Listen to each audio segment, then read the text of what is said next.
আগামীকাল থেকে শুরু হচ্ছে বগুড়ার সেই ঐতিহ্যবাহী পোড়াদহ মেলা।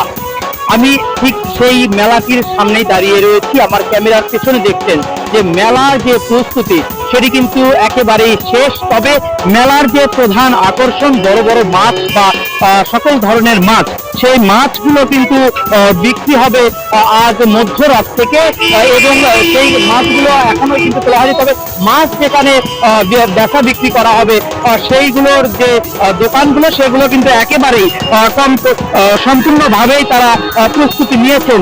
এবং আপনাদের যদি দেখানোর চেষ্টা করি যে ক্যামেরার চোখে যেমনটি লক্ষ্য করছেন যে বহুসংখ্যক এই পোড়াদহ মেলাকে ঘিরে ইতিমধ্যেই এখানকার আশপাশে যে কয়েকটি গ্রাম রয়েছে সেই গ্রামের লোকজন কিন্তু ইতিমধ্যেই মেলা প্রাঙ্গণে তারা এখন থেকেই আসছেন, এবং এই এলাকাতে মেলা আগামী কাল থেকে শুরু হলেও এখন থেকে এই মেলার যে আমেজ সেটি কিন্তু তারা পালন করছে বা তাদের মধ্যে দেখা গিয়েছে। এবং এই মেলাতে যে পুরো মেলা আমরা একটু আগেই ঘুরলাম, সেই মেলাতে দেখলাম যে প্রতিবারের ন্যায় এবারেও কিন্তু কোনো কিছুর কমতি রাখা হয়নি। সমস্ত ধরনের যাবতীয় জিনিস থেকে শুরু করে আসবাবপত্র, মাছ, মাংস, মুরগি, সেই সব খাবার হোটেল এবং শিশুদের জন্য বিনোদনের যে নাগরদোলা থেকে শুরু করে বিভিন্ন ধরনের জাদু প্রদর্শনীর ব্যবস্থা রাখা হয়েছে। এবং আপনাদের জানিয়ে দিতে চাই যে প্রতি বছর এই মেলাতে জাদু প্রদর্শনীর আড়ালে অশ্লীল নৃত্য হয়ে থাকে, এবং এখন পর্যন্ত এবছর কিন্তু তেমন কোনো ঘটনা এখন পর্যন্ত আমরা জানতে পারিনি। তবে জাদু প্রদর্শনীর নামে বিভিন্ন স্টল হয়েছে এখানে। তবে তারা বলছেন যে এবার কোনো অশ্লীল নৃত্যের কোনো ব্যাপার থাকছে না, জাদু প্রদর্শনীতেই এই স্টলগুলোতে দেখানো হবে। এবং আপনাদের যদি জানিয়ে দিতে চাই যে মাঘ মাসের শেষ বুধবার অর্থাৎ আগামীকাল 12 ফেব্রুয়ারি এই মেলাটি অনুষ্ঠিত হতে যাচ্ছে বগুড়ার শহর থেকে 11 কিলোমিটার দূরে গাবতলী উপজেলার পোড়াদহ অর্থাৎ ইসামতি নদীর তীরে পোড়াদহ নামক স্থানে। এবং কথিত রয়েছে যে প্রায় 400 বছর ধরে এই মেলার আয়োজন করে আসছে স্থানীয়রা, এবং স্থানীয়দের এই আয়োজনে মেলায় যে লোক সমাগম সেটি কিন্তু একেবারেই মেলায় কানায় কানায় ভরে যায়। মেলায় আমরা দেখছি যে বা এর আগের বারও যেমনটি লক্ষ্য করেছি এবারও তুলনায় কিন্তু আমরা বিভিন্ন গ্যারেজ দেখেছি যারা দূর দূরান্ত থেকে তাদের যানবাহন মোটরসাইকেল নিয়ে এই মেলায় প্রবেশ করেন, আর তাদের যাতে মোটরসাইকেল যেন ঠিকভাবে নিরাপত্তা ভাবে রাখা যায় সেই ব্যবস্থা রাখা হয়েছে। তবে আপনাদের একটি জিনিস দেখাতে চাই, মেলায় কিন্তু নেটওয়ার্কের অর্থাৎ নেটওয়ার্কের একটি সমস্যা প্রতিনিয়ত আমরা লক্ষ্য করি প্রতি বছর।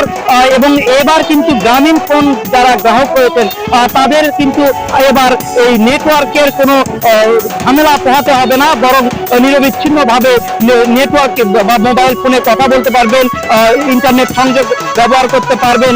এই জন্য গ্রামীণ ফোনের একটি অস্থায়ী টাওয়ার স্থাপন করেছেন গ্রামীণ ফোন কোম্পানি থেকে। এবং মেলায় ঘুরে যেমনটি দেখেছি যে সকল ধরনের আসবাবপত্র থেকে শুরু করে ছোট বাচ্চাদের খেলনা, এবং সেই সঙ্গে মেলায় খাবারের দোকানের পশরাও কিন্তু ইতিমধ্যে সাজানো হয়েছে। এবং কতগুলো স্টল রয়েছে তা এখন পর্যন্ত আমরা জানতে পারিনি। মেলা আয়োজক কমিটি বলছেন যে মধ্যরাতের পর থেকে পুরো দমে মেলার কার্যক্রম শুরু হবে, এবং আগামীকাল সকাল থেকে মানুষজন বগুড়া সহ বগুড়ার আশপাশের জেলা মানুষজন কিন্তু এই মেলায় আসবেন এবং কেনাকাটা করবেন, বা মেলার দর্শনার্থীরা যারা রয়েছেন তারাও কিন্তু আসবেন। এবং আপনাদের যদি জানিয়ে দিতে চাই যে মেলার পর দিন কিন্তু এখানে বউ মেলা নামেও একটি মেলা হয়, অর্থাৎ বৃহস্পতিবার সকালবেলা।